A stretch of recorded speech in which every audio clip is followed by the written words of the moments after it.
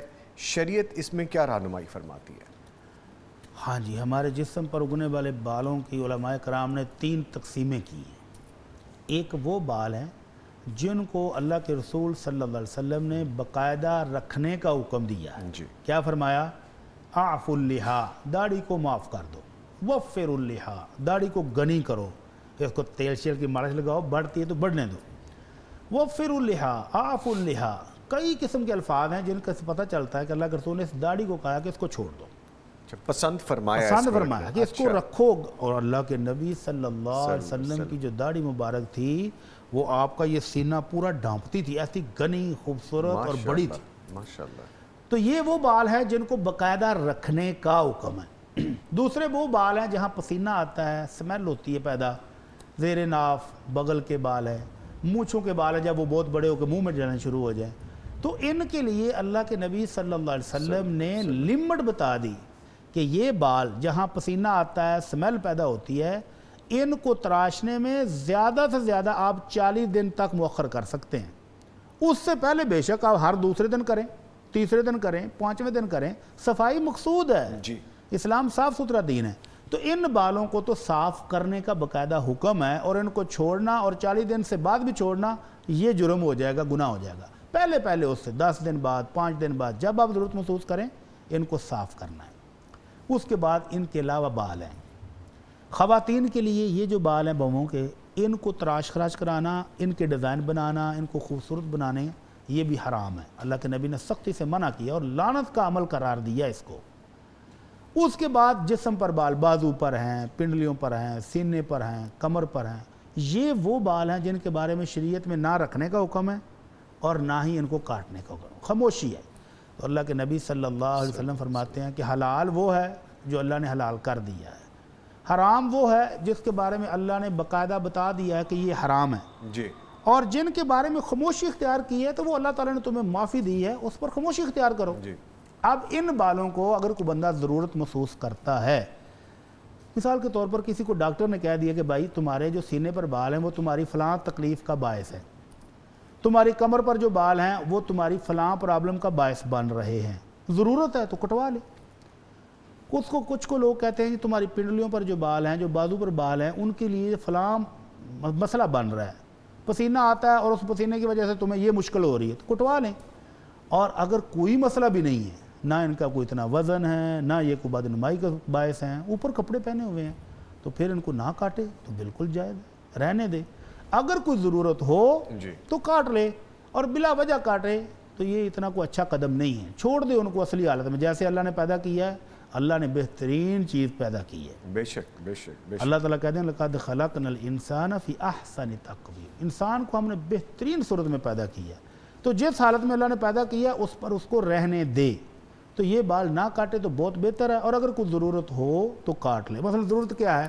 خواتین کی مونچھیں اگاتی ہیں بعض پرابلم کی وجہ سے، داڑھی اگاتی ہے، تو ان کو اجازت ہے ان کو صاف کریں، کیونکہ ان کی یہ اصل خلقت میں شامل نہیں ہیں، تو وہ صاف کر لیں، اور جہاں ضرورت نہیں ہے وہاں بلا وجہ نہ کریں۔